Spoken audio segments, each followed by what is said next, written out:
My name is Beverly Hernandez. Welcome to our Ask Lyle event for March about supporting our incarcerated loved ones.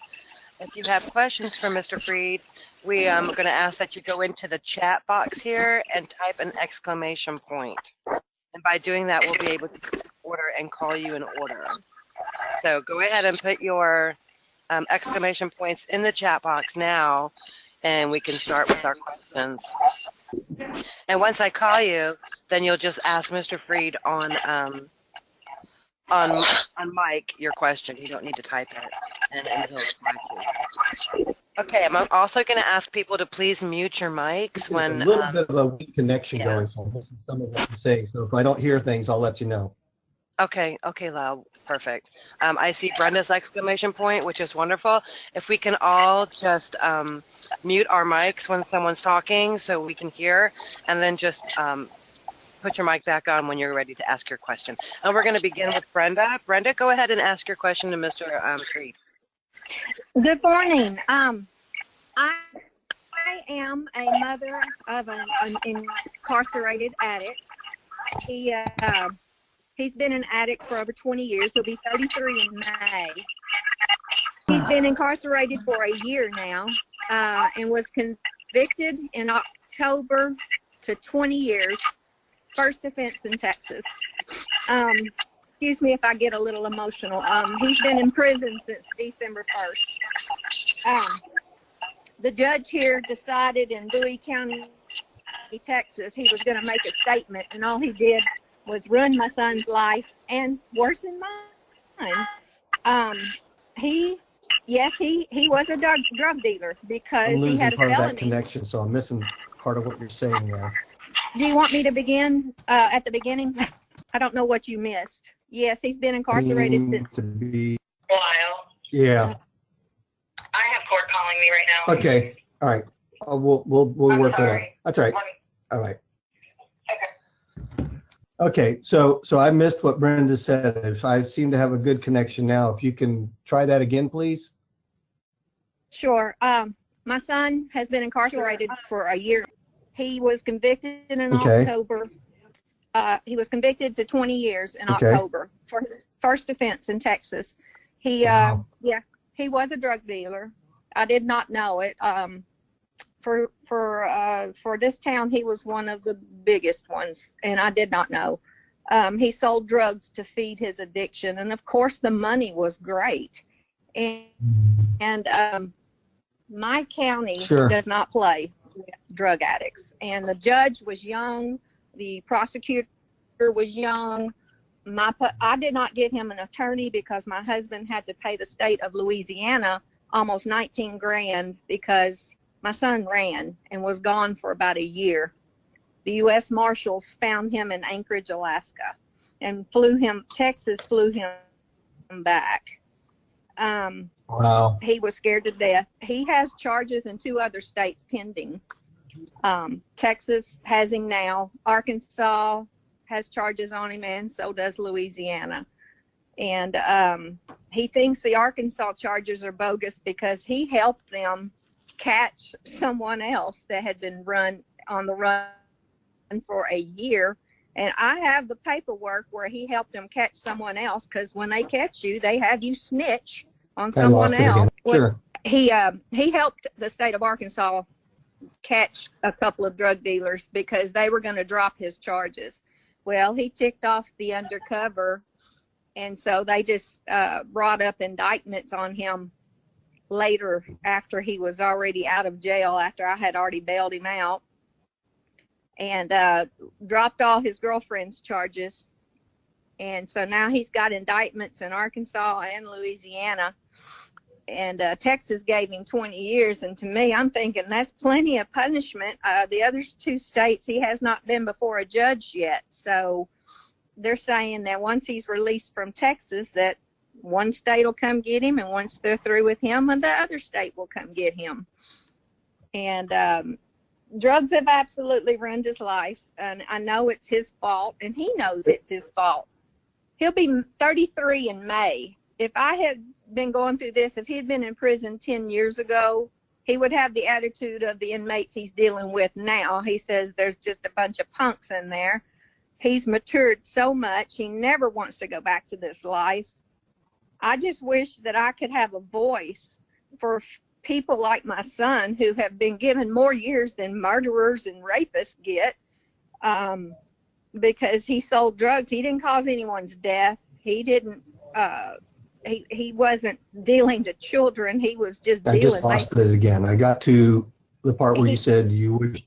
Yeah, okay, I got you now. So I got where you said you wish you had a voice, and then I Yes. lost you from there. I wish I had a voice because my son did make some horrible Can you hear mistakes. me? Yes. Can you hear me? I hear you. He made some horrible mistakes. He's older now. He is 33 in May, and Okay. he's matured and regrets and remorseful, and but his life is ruined. When he gets out, he's not going to have a chance at a decent job. I just wish that the system would give them some kind of rehabilitation instead of throwing them to the wolves. Thank God he is older and not learning all this horrible crap that he's witnessing every day in prison. He's smarter now. He's older, but if he had been younger, I don't think it would be. I wouldn't be talking about him right now because I probably wouldn't have anything to do with him. I've been dealing with his addiction for 20-something years now. He started when he was 12. All right, I'm back, and hopefully this connection will be better. I switched to a different method, and I'm hoping that it works. Let me get this back going again. I apologize. That's okay. Hey, I don't know if it's me or not, but the connection seems to be coming and going. Joyce, Julie, we see your questions. Thank you so much. We have you in queue. My video may take a while to come up, but in the meantime, we can go ahead and Sure, Lyle. talk. We don't have to have So video. I'm sorry, Brenda. I got the base for you want a voice, and you know that he's grown since then. And he's made some poor decisions, but I'm not sure I ever got to hear the actual question. Okay. If you could type it, that might be easier for me to respond to. Okay. I mean, I can hear you now, but if you type it, I can't miss it. The audio seems to come and go. The text seems to be there just fine. I don't think she actually had gotten to asking a question because I didn't hear a question either. No, I think she was had just not. telling the story. Yeah, she hadn't actually asked the question yet, Mr. Freed. Okay. Basically, Okay. Well, if we could do that simply because I do have a limited time, I want to get to be able to answer you. So to help him with the other 8 charges, is there anything you can do? Yes and no. Obviously, it needs to be addressed, and they can't do anything. They can't even begin those proceedings until he is released. Just like you said, basically what they would do in most situations in most states is that they would come in, they would release him, and then immediately rearrest for transition to the new location. If you could be talking to them in the meantime, as you mentioned, he had done some things to help them and possibly even begin to work on getting those charges dropped with an understanding that he's already paying a pretty steep penalty where he is now. That may be effective. Plus, quite frankly, a lot of states don't want to leave something lingering for that long. And so if you just talk to them about that, you may find that they can even work in absentee to get that processed and started long distance when they understand the duration. I would work directly with the public defender in those areas for the other charges and see what you can do to help them get this off their books. They don't want it out there really any more than you do at closed system.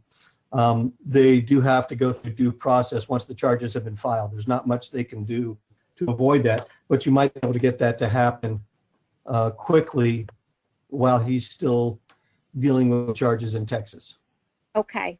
Thank you so much. Were you able to hear all that? Yes. Thank you so much. All right, our Good. next question is coming from Tori Peters, Mr. Freed. So Tori, go ahead and ask Mr. Freed your question. Yes. Hi, Mr. Freed. I was just wondering how I could best support my son through his addiction and in and out of incarceration for the last 16 years. He is 33 now. I actually adopted his daughter 3 years ago when she was 4, and he sounded so good in jail, and they had a lot of help in California where he's taking courses, relapse prevention. He gets out, he goes to a sober house through his probation, and it seems like it doesn't last a week. He falls off the face of the earth. However, he calls and says, Mom, I just don't want you to worry. I'm a little stressed. I got to talk to my probation officer. But the red flags are up, and I just try to listen. But is there anything else I should be doing to support him? I just don't know anymore. It's like in and out of prison, And there are some things that are proven effective with chronic relapsers and repeat offenders. There's a wonderful formula that's done, and you can maybe find a place that utilizes some of these approaches. So there's a therapy approach called MRT, moral recognition therapy, that is very effective with the perpetually incarcerated. And then I would say that if he's is it opioids that he's relapsing on? Yeah, correct. Opioids, and he has the kindest heart. I want to be involved in the family, Mom. He has a twin so for sister. opioids, for chronic relapsers, for the chronic opioid relapser, there are some good medication protocols that can help him. Anything from the shots, or now we even have 12-month implants for the naltrexone, also known Vivitrol is the shot form of it. Something like that just would help him avoid that constant relapse. Suboxone maintenance is another approach that people use. But if he's that chronic of a relapse, or something like that would probably be appropriate for him, combined with behavioral therapies. The problem with a lot of folks in his situation is that they get incarcerated and they feel good. They do. They learn things and they've been removed from the substance along with, but they haven't been given the skill sets outside. So between the skill sets and they haven't addressed the biochemical issue, there's also ways that you can do it through amino acid therapies to reduce some of the cravings and tendencies to run toward the drugs and prescriptions and street drugs. So those are all things that can be done to help him.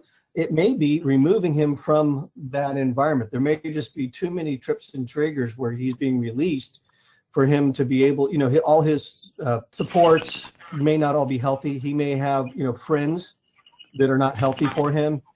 There may be neighborhoods and areas that are just too easy for him to fall back into old patterns. They say you can't do just a geographic change, but I will tell you that it can make a huge difference getting out of the area. Go to somewhere different. I don't care if you have to go, across the country to remove some of the negative influences. He obviously doesn't do well in that environment. Oh, I know. Mr. Lyle, this has been going on 16 years, from California to Pennsylvania to North Carolina where we live. It doesn't matter where he is. He just keeps choosing the same lifestyle.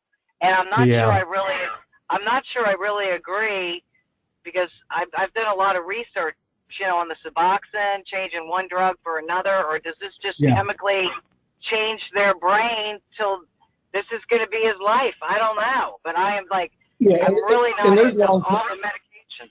Yeah, and there's long-term negative consequences of long-term Suboxone use as well. That's why I also mentioned the naltrexone.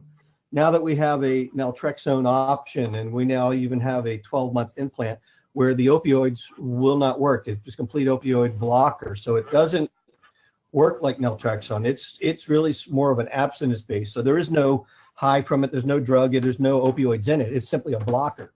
It's not perfect for everybody, but it's a great solution to avoid that other issue that you run into that you're expressing concerns about. And again, the shot lasts about 4 weeks. But there's now the opportunity and the ability to do 12-month implants, so that he will not be able to get high during that 12-month period. And it doesn't mean he might not try, but it just means that, most addicts, if you give them, if they spend money on drugs and they don't do anything, they're not going to keep spending that money. And that will give him more healing time, and learn that there's other ways to live. It needs to be combined with cognitive behavioral therapies because it doesn't work on its own. And again, the MRT approach has proven very effective. Probably, I believe, the most evidence-based for repeat offenders that spend a lot of time in incarceration. Yes, yes. All right. Well, thank you. I guess I'm never going to lose hope, but it just is. It's just I've never seen anything like it. He has a kind heart, Yes, it's but frustrating. this opiate is killing our next generation. That's for sure. And I hate to I have agree. like a pill, Mr. Lyle, for Yeah. everything. I would rather have, the meditation, the yoga, the cognitive therapy, but nothing Absolutely. works. He's all over the map. I'm telling you. We live in North Yeah. Carolina. Now he's in California. He's in Virginia. And it Yeah. never lasts. He never lasts longer than 2 weeks to a month. So, Yeah, and that's anyway. why the blocker might help him with that. If he gets enough time, typically neuroplasticity, the healing of that brain and those neuroprocesses, when you combine that with, say, the immunotherapies, which address the neurotransmitter deficits that exist in their brain, that's why people gravitate. There's a lack of proper connection. And if you can get the right homeostasis, the right balance of neurotransmitters at the same time that you're blocking out the ability to get high, you'll often see that their brain heals and they begin to think differently. Again, it should be combined with the behavioral therapies. And like you said, mindfulness, learning to meditate, learning different ways to, calm yourself and sort of, medicate without medication, if you will. Let it happen naturally. There are ways to do that. But again, the naltrexone is not a drug that hits those receptors. There's no high from it. You can't abuse it. And that would be an option for him as well. Those are all things that we could talk about. If you want to send me some messages, I can explain more about how all that works and go into deeper Okay. detail for you. Okay. All right. Well, Thank you so much, Tori, for your question. And Mr. Freed, next we're going to have a question from Joyce. The floor is yours, Joyce. Hi, I only got a couple minutes, but I just wondered, my son's getting out in May after 8 years, but 3.5 years ago, he was involved with altercations with the Aryan Brotherhood, and he's been in protective custody for the last 3.5 years. I don't know if you know anything about the Aryan Brotherhood. We do. Is there a risk of him when he gets out? Are they still going to be, after him? We live in Ohio. I mean, are they waiting for him to get out so that they can do something to him, or is it really just a prison thing like he says it is, or? Yeah, and the answer is the Aryan Brotherhood works like any other gang in that sense. And so some are more connected than others, and there's a loose affiliation. So when you say Aryan Brotherhood, there's a lot of groups and pods of individuals that identify as such, but not all actually are, and they're not necessarily interconnected. So, you can have an altercation with a single individual who has friends on the outside that they may try and, create problems for you upon your release. Or obviously with gang-related activity, it's an increased risk. But I'll be honest with you, most of the time it doesn't translate to the outside. I'm not saying it never happens, but it doesn't often. And so, I don't know how strong that was. If that was 3.5 years ago, and I know he's been isolated, but still, they quite frankly, there's probably been 100 other people that have irritated him since.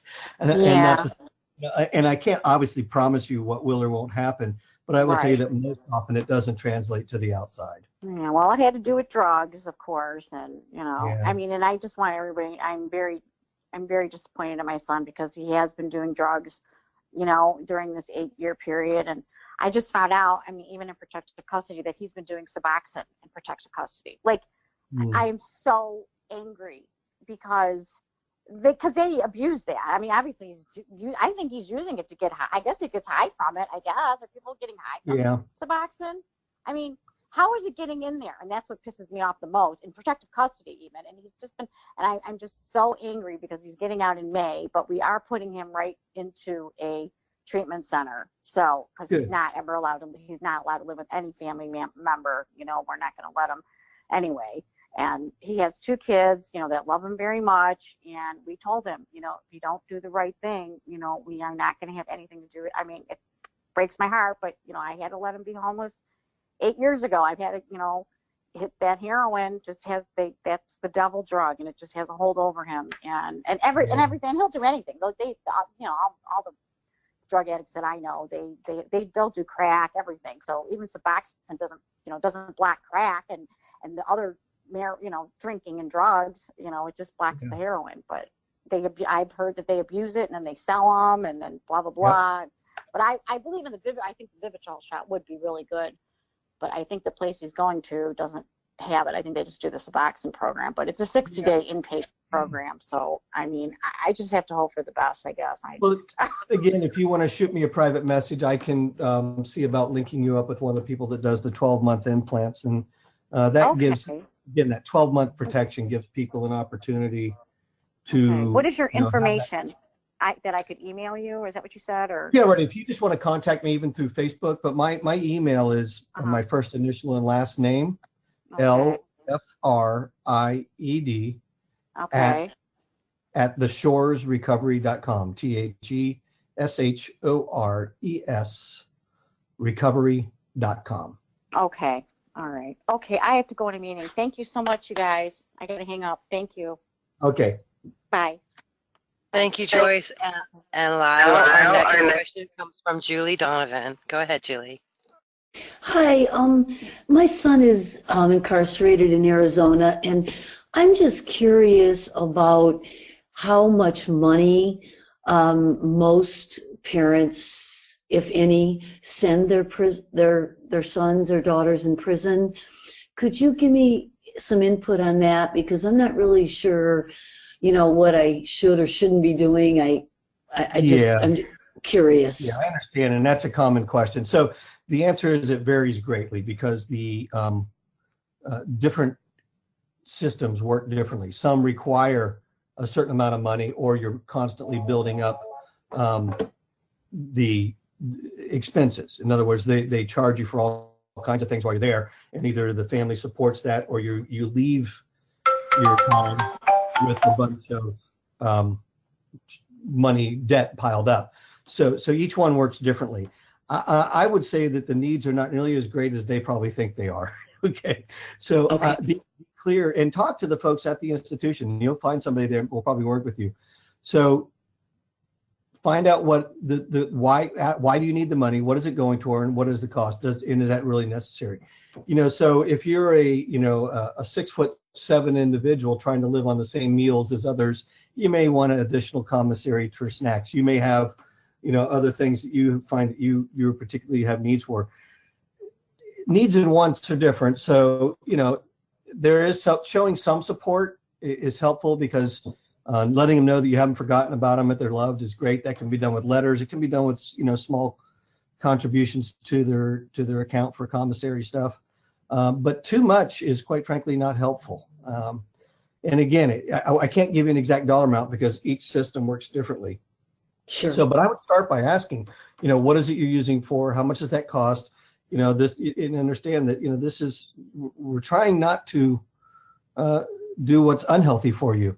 And even though we want to support you, we want to make sure we support you right. Be honest about your hesitation to give too much money and why. Is it you want to make sure that what you're doing is actually helpful? Okay. Okay, great. Thank you. I just joined this group yesterday, and I think it's going to be very helpful for me, knowing that there are other parents out there going through some of these things, same things, and questions I'll have along the way. He'll be there 8 years, so I've got some time. He's a chronic relapser. He's been to 13 different rehab centers, on and on and on. Basically the same story as probably everybody else. No, it's unfortunately common. Yeah. Thank you very much. I'm looking forward to being a part of this group, and I really appreciate this session. Thank you. Thank you, Julie and Mr. Freed. Do we have any more questions? Please type ! in the chat box, and we will call you in order. I'm sure we have some more questions. Let's just give it a few seconds for y'all to type your ! I see Leslie. Leslie, did you have a question for Mr. Freed? Yes, I just wanted him to. Are you there? I'm missing Leslie. I'm showing a good connection on my end at this point. Is everybody else able to hear me? I hear you just fine. I'm not hearing Leslie either. Okay. Leslie, why don't you type your question, and we'll call on the next person while you're typing, so we can get the most questions in for Lyle. Barbara?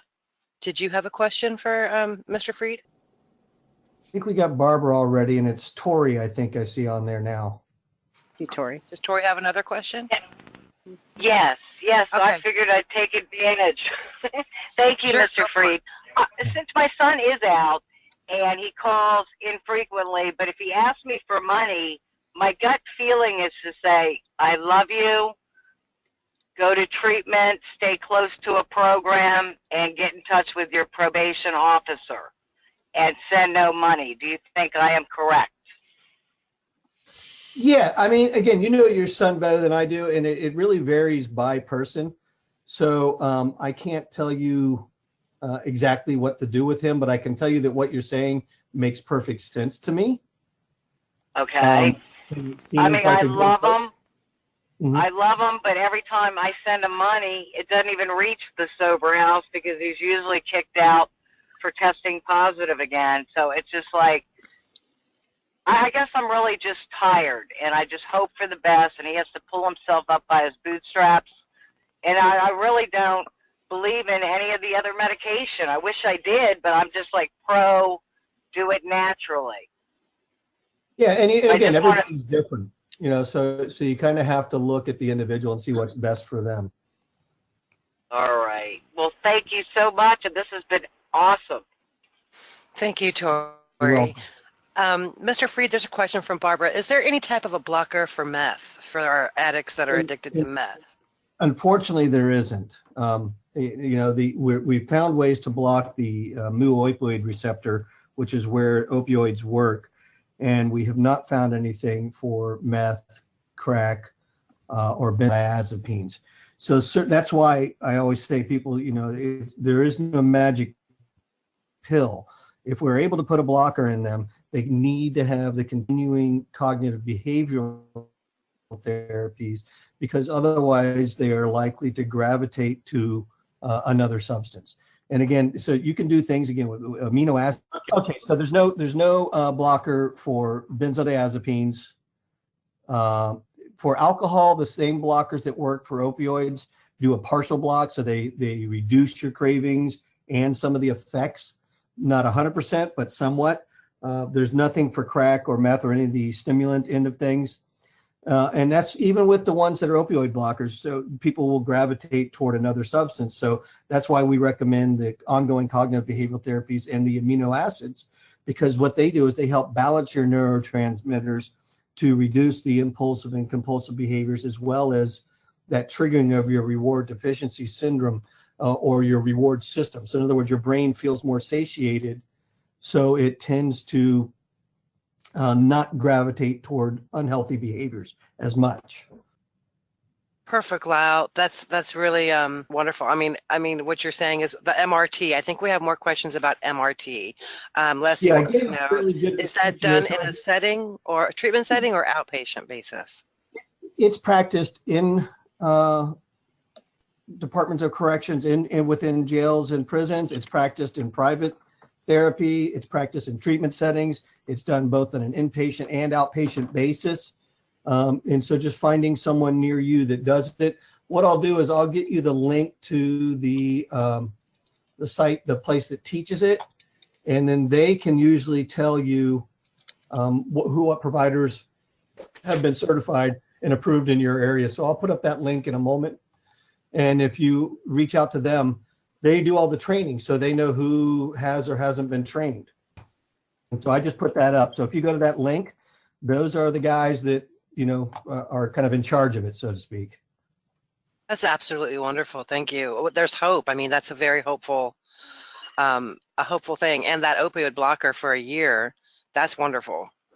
That Yeah, can that really is. be a game changer too. Really new development. We've had the naltrexone available for 40 years, but what they've done now is the pharmacists have learned how to sort of cook it differently so that it's prepared in such a way that they can do this long-term extended time release.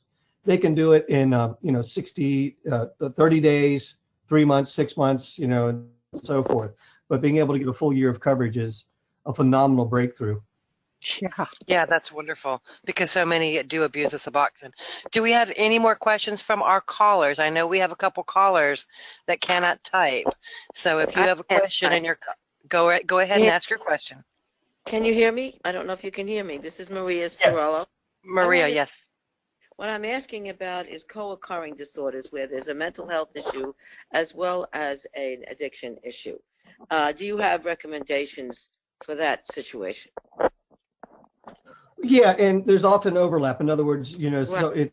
it's a chicken and egg thing. Do we, knowing whether or not the individual, created mental health issues through use or used because of mental health issues, or if they just both happen to come about.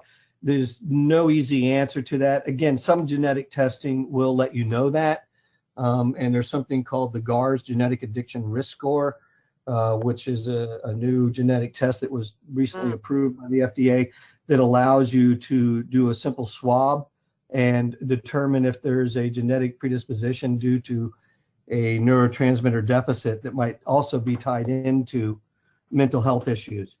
The crossover for that into a variety of mental health issues is very strong, and that includes everything from some, anything on the impulsive compulsive range, and that includes even into autism, OCD, ADD, ADHD. When you get into bipolar and schizoaffective, schizophrenia, those are different issues. Schizophrenia is actually an overproduction of dopamine. So that's about opposite of what most people experience with reward deficiency syndrome. They need to both be treated. So in short, the answer is that they should be treated conjointly. So depending on which is the primary issue, will tell you the approach and where to seek that treatment. So if their primary issue is depression and they just seek to self-medicate because they just can't stand to be depressed, or anxiety, and they just can't handle the anxiety, then you want to have that issue treated first and foremost, but with an eye on the fact that they have a propensity toward addiction as well.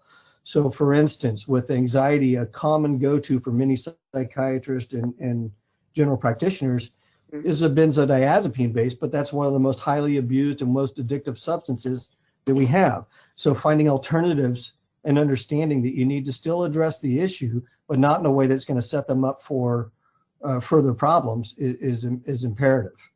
It is a case-by-case situation, so I can't really tell you what to do in particular, Maria, but I can tell you that they do both need to be addressed. Okay, and the thing that you just talked about, the MRT therapy. What is MRT? Moral recognition. It's a typically people who are multiple repeat offenders and are incarcerated repeatedly. It can happen just simply from their addiction, but for many, it's their thinking has changed and their ability to understand the consequences of their actions. So if you click on that link, it'll explain a lot of it. I put some of that up there in my text, which you can't see. So I'll just read that to you real quick. It's a treatment strategy to decrease recidivism by increasing moral reasoning. It's a cognitive behavioral approach that helps them understand the moral consequences and how to better understand attitudes and behaviors of the general population and fit into that through working them through the stages of moral reasoning. Okay. All right. Thank you very much. I Sure. wanted the GARS that you talked about, the genetic addiction. Sure. Does that ever, those results, do they ever have any impact on what happens in prison for people, or as a way to? At this time, I don't know of any application of that in the corrections system. It would be wonderful because there's the neat thing is that now when you do that GARS test, there's a corresponding solution. So you come up and if you meet the criteria, it'll show you one of the solutions, and their amino acids are healthy and natural to solving that neurotransmitter deficit. So you take the test and they tell you you pick A, B, C, D, one of the 6 solutions for your particular genetic makeup. So it would be a great thing to see in our correction systems. It's fairly new out, and I don't believe it is happening in that environment, although I would be happy to help push to see it there. Thank you. I'd like to see that happen, and I'd like to know where I could get this test done. I mean, I just need to see a psychiatrist. Was that No, well, it's fairly new. So what I'll do is I'll gather the links for that as well. Our neuroscience director, Dr. Kenneth Blum, is the one who originated it along with a team of other researchers. And so it's just being released, and we're actually doing a training on it at Palm Beach Atlantic University, May 9th, 10th, 11th, and 12th.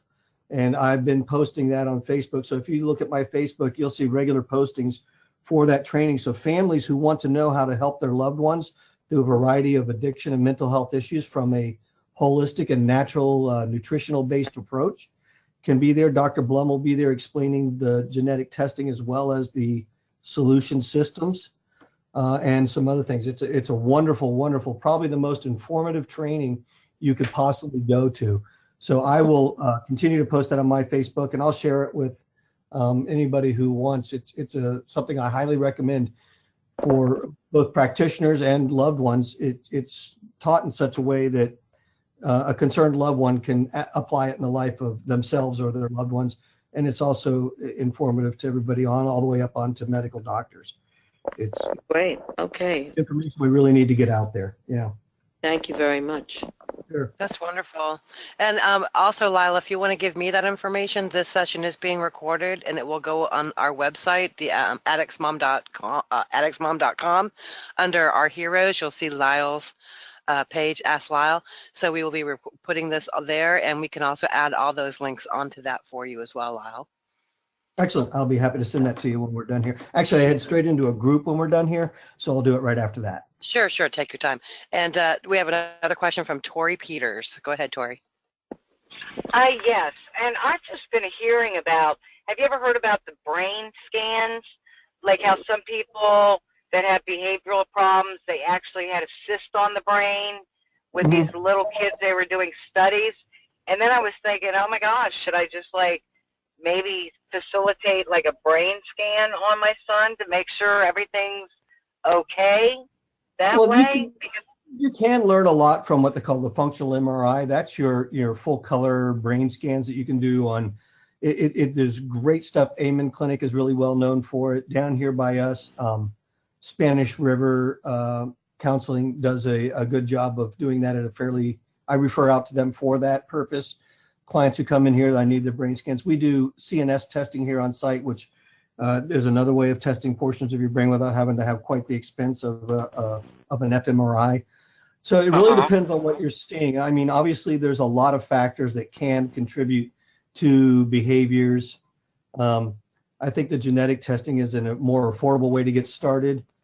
Certainly, doing CNS testing and functional MRIs is helpful as well. And I encourage that if it's in your budget. Finding someone who can do it at a reasonable rate is the trick, particularly if you find one that knows how to work with your insurance company to get it at least partially covered. And then, but again, a good assessment, full biopsychosocial assessment and psychiatric assessment are helpful as well, because it's not always, certainly, you have, there's so many things we can test for. You just, I know. Thyroid conditions and other hormonal issues. And just the possibilities are fairly long. But there are some common offenders, if you will. And that's why I recommend the genetic addiction risk score, the GARS, because that's one of the most common offenders and causes. And it's more affordable than, a functional MRI. And where are you located, Mr. Freed? Port St. Lucie, Florida. Okay, and then, all right, because I live in Kitty Hawk. My son's back in Santa Cruz. It's just disappointing because they sound so amazing when they're getting treatment in jail, which I have to say California, bar none, because I don't have anything like that in Kitty Hawk, North Carolina, in the jail system. But he does so well for 9 months, and it's like, oh my gosh, did I do everything I could to help him? Yeah. So, all right. Well, I've loved this hour, and thank you for all your input, because it gives me hope. Good. Thank you, Tori. I have a question for you, Mr. Freed, if that's okay. Certainly. This is Beth. My husband's a correctional officer with the state of Florida, and his prison here does not do MRT at all. And he says that not many or any in Florida do.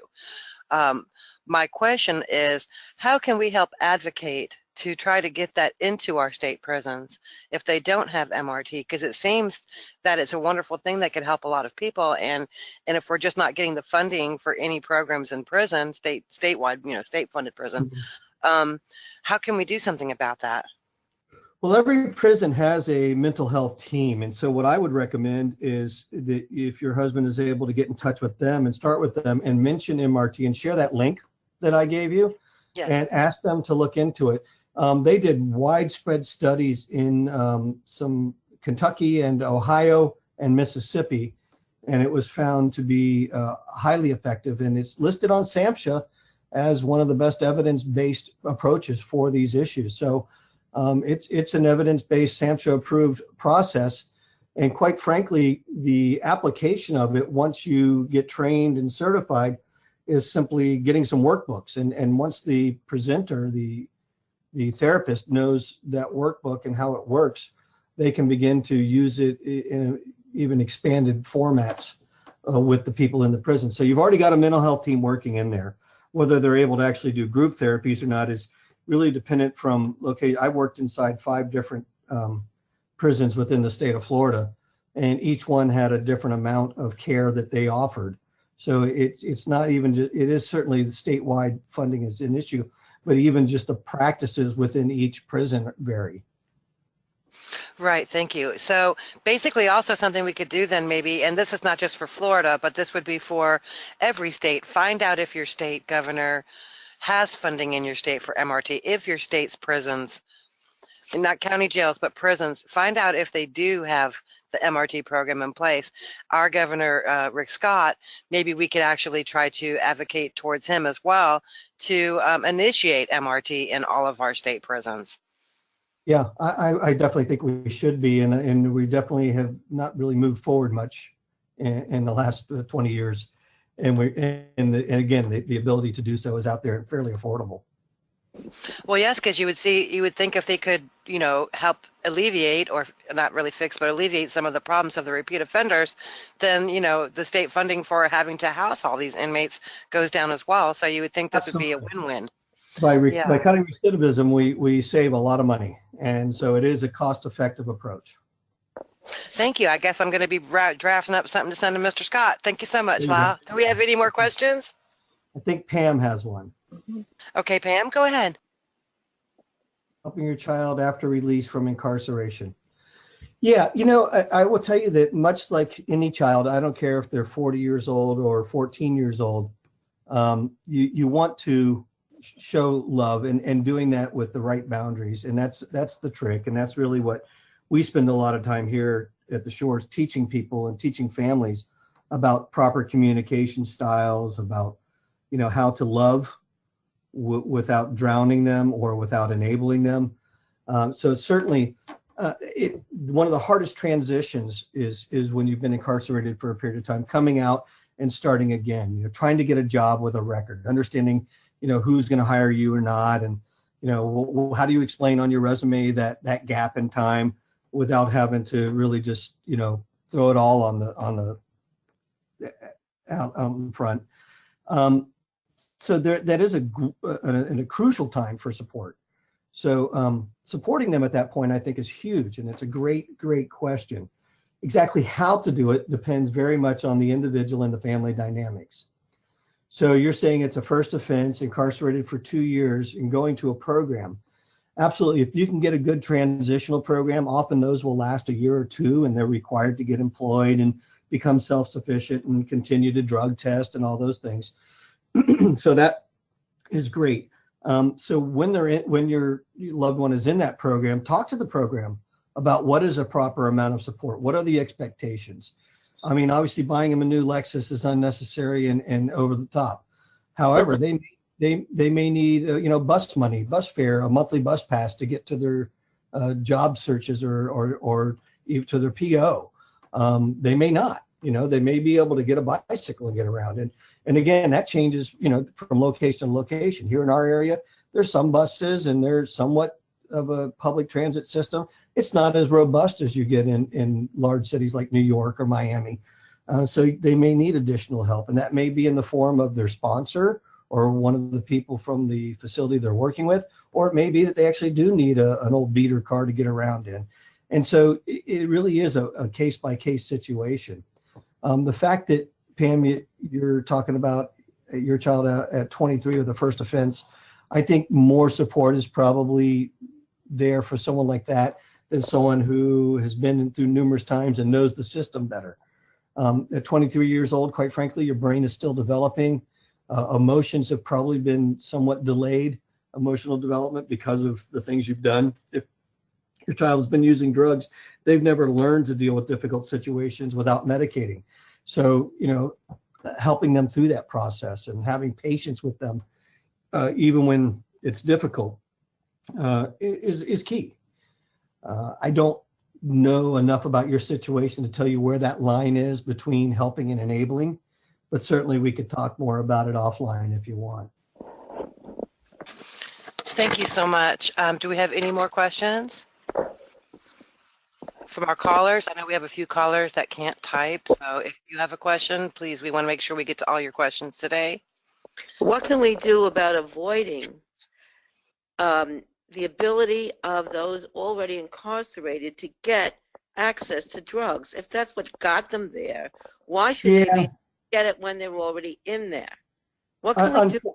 Yeah, unfortunately, there's not a lot that you and I can do except for continue to inform the people in charge of the jail or prison that it's going on and that you're aware of it, that you're willing to expose it to the local media. It's really up to them. There's nothing we can do other than put pressure on them to do something themselves. And I'll be honest with you, it's a human problem. It exists everywhere. So it exists in the workplace. It exists, in the highest levels of government. It exists in incarceration. But yeah, some areas are worse than others. So letting them know that it's going on, that you're aware it's going on, that you hear about it going on in their prison, and that you want to hold them accountable. Media is good and bad, and it can be very powerful. So all right. Well, it's to me, it's unconscionable that what got them in was the drugs, and then they can find it while they're in there, making their addiction problem even worse. Yes. So it makes it impossible for them to ever recover when they're capable of getting this stuff while inside. And doesn't the state have an obligation not to allow this in their prisons? I mean, they should definitely be held accountable, as far as I'm concerned. That's how I feel. Yeah, and how they're able to control it is the question. I mean, if it weren't, it's easy to tell you how they're able to get it. It's smuggled in by loved ones. It's thrown over fences. It's brought in by guards. I mean, there's all kinds of things that happen. It's all about greed. So where there's money to be made, there's someone willing to do whatever it takes to make that money. Okay. And that's unfortunate that within our systems as well. Yes. Okay. And also on that thought, of course, having too much money in your commissary also is a evil there, correct? Because that's where they can use that money for, right? Absolutely. A little money goes a long way in there. It's amazing how resourceful they can be. And so, yeah, certainly if your loved one is asking for a lot of money, that's why I said, what is it for? And then you verify, is that really necessary? So if they're telling you, well, they don't feed me enough and I need to get this, or, verify that. I needed to get whatever. How do you verify that that's what they're doing with the commissary money? Well, you contact the institution, ask if that's really the cost or if it's necessary. They'll tell you what their policies are and what their costs are. Yes, most institutions even have online, or if you will contact them, have a list of commissary with the prices, and you can see exactly how much everything costs that they've got. Mm-hmm. Yep, correct. And they have and that's federal as well. Yeah. Yeah, in my situation, there's a certain amount that they're allowed per month. And I don't know what they base that on. You know, like, are they expecting? My son says he needs $150 twice a month. So why? No, no. I Yes, here's the certainly thing. doubt he needs that much. Yes. There's an amount that are allowed up to, but not necessarily is that how much they need. Trust. Okay. So, deodorant, toothbrush, soap, maybe a little bit of snacks, and what else do you really need, right? Yeah. I don't know the answer to that. I really don't, and I'm trying to do something that's reasonable, and I don't want to be enabling the problem either. So it's a fine line to walk. It is. It really is. At least I'm not certain about what I'm doing, whether I'm helping or not by doing what I'm doing. So that's why I'm asking, do they base this number? They tell you this is how much money they can have a month. Is it based on what you expect? I will tell you that he probably doesn't need that much, and quite frankly, they can get by on zero. I do have to end this because I have a group that I start at noon that I have to go set up a presentation for. But I do appreciate all the questions, and I'm happy to answer more next time. And again, you've got my email. If there were other questions we didn't get to, feel free to let me know, and I'll share them back with you, Beverly, so that you can share them with others when we get the answers as well. And I hope that everybody has a good day. I feel for you with that situation, having incarcerated loved ones, and particularly as it's a revolving door. So certainly want to do what I can to help you in that situation. Lyle, thank you so much for being here with us today and for all you do for the community and for us. We just love you. Thank you so much again. Thank you. Thank Okay. you. Thank you. Thank you. Have a blessed day, everyone. Thank you. Thank you for coming. Okay, thanks. Bye-bye. Thank you, ladies. Thank you all. Thank you for doing this. You're welcome. Yeah, we have a couple different people that we're doing these little webinars with. So keep your eyes out in the groups, and you'll see more coming. And just come on in. We love having you. Thank you. Thank you, everyone. Have a blessed day.